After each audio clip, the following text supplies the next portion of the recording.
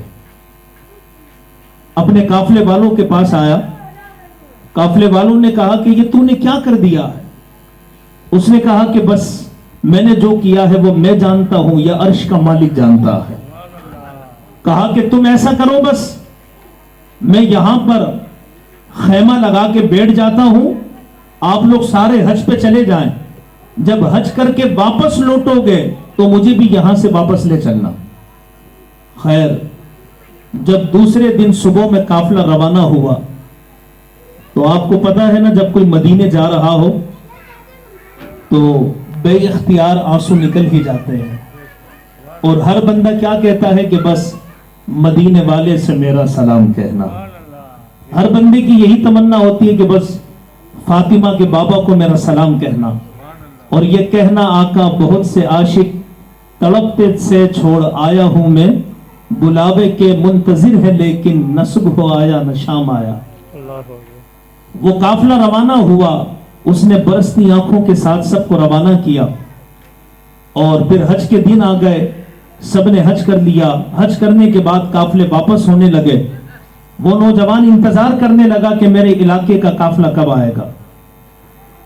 پھر وہ دن بھی آ گیا کہ جب اس کے علاقے کے قافلے والے جب اس کے پاس واپس لوٹے. میرے دوستو اب ذرا توجہ کے ساتھ سماعت کیجئے گا. جب قافلے والے واپس لوٹے تو وہ آگے بڑھ کر قافلے والوں سے کہتا تھا کہ تمہیں حج مبارک ہو، اور وہ پلٹ کے کہتے تھے تجھے بھی مبارک ہو. وہ کہتا تھا تمہیں حج مبارک ہو، وہ کہتے تھے تمہیں بھی حج مبارک ہو.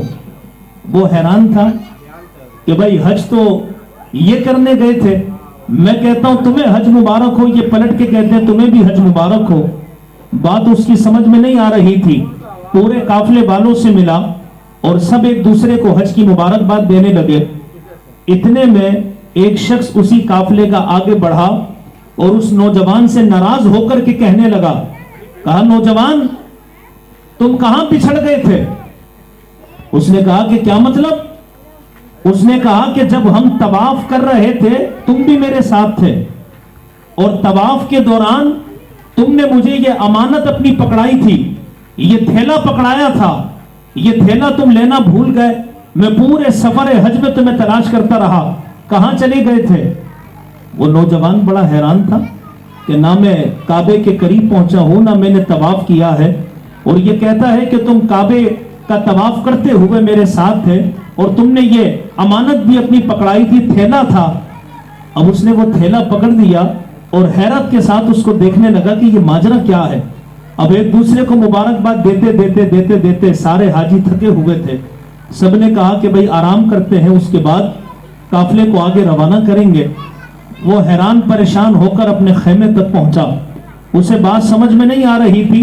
خیمے کے اندر جب پہنچا اور اس نے جا کر اس تھیلے کو کھولا تو اس میں سونے کی اشرفیاں موجود تھی، وہ تھیلا سونے کی اشرفیوں سے بھرا ہوا تھا۔ وہ حیران تھا کہ یہ ماجرا کیا ہے، یہاں تک کہ سوچتے اس کی آنکھ لگ گئی۔ جب اس کی آنکھ لگی تو خواب کی حالت میں کیا دیکھتا ہے، اللہ کرے کہ یہ جملہ آپ کو سمجھ میں آ جائے، اور اگر جملہ سمجھ میں آ جائے تو حسینیوں پھر آل رسول کے لیے آپ نے سبحان اللہ بلند آواز سے کہنا ہے۔ جب اس کی آنکھ لگی تو وہ خواب کی کیفیت میں کیا دیکھتا ہے کہ مدینے کے سلطان اس کے گھر میں تشریف لائے ہوئے ہیں، مدینے کے سلطان تشریف لائے ہیں اس کی جھونپڑی کے اندر، اس کے خیمے کے اندر۔ اور تاجدار کائنات نے مسکرا کے فرمایا، اے میرے امتی، تجھے پریشان ہونے کی حاجت نہیں ہے۔ وہ کہنے لگا کہ یا رسول اللہ، میں نے حج نہیں کیا لیکن یہ لوگ مجھے مبارکباد دیتے ہیں، میں نے حج نہیں کیا لیکن مجھے گلے لگ کے مبارکباد دے رہے ہیں، اور یہ اشرفیوں کی تھیلی بھی مجھے پکڑا دی ہے۔ تو تاجدار کائنات نے ارشاد فرمایا، اے نوجوان، تو جانتا ہے کہ تو نے اپنا حج مؤخر کر کے، حج کو چھوڑ کر جو قیمت تو نے لی تھی اور جس کے گھر میں تو نے گندم اور اناج پہنچایا تھا، جانتا ہے وہ کس کا گھر تھا؟ وہ کہنے لگا یا رسول اللہ میں نہیں جانتا۔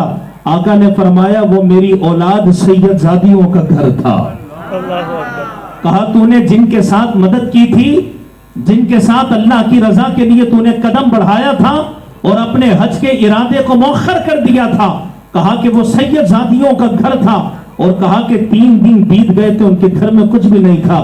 کہا تو نے حج کے سفر کو کینسل کر کے ان کے ساتھ جو مدد کی ہے، کہا رب کی رحمت کو جوش آ گیا، تجھے پریشان ہونے کی حاجت نہیں۔ اگر یہ لوگ کہتے ہیں کہ تو طواف میں ان کے ساتھ تھا تو ان کی غلطی نہیں تھی۔ کہا کہ ماجرا یہ ہے کہ جب تو نے ان سید زادیوں کے ساتھ مدد کی ہے، مہربانی کی ہے، اللہ کی رحمت کو جوش آ گیا اور اللہ تعالیٰ نے تیری شکل کا ایک فرشتہ پیدا کر دیا ہے جو قیامت تک تیرے نام سے حج کرتا رہے گا، تجھے ثواب ملتا رہے گا۔ سبحان اللہ، کیا بات ہے۔ اور اس نے پھر کہا کہ یا رسول اللہ، یہ اشرفیوں کی تھیلیاں یہ تو میں نے طواف کے دوران نہیں دی تھی۔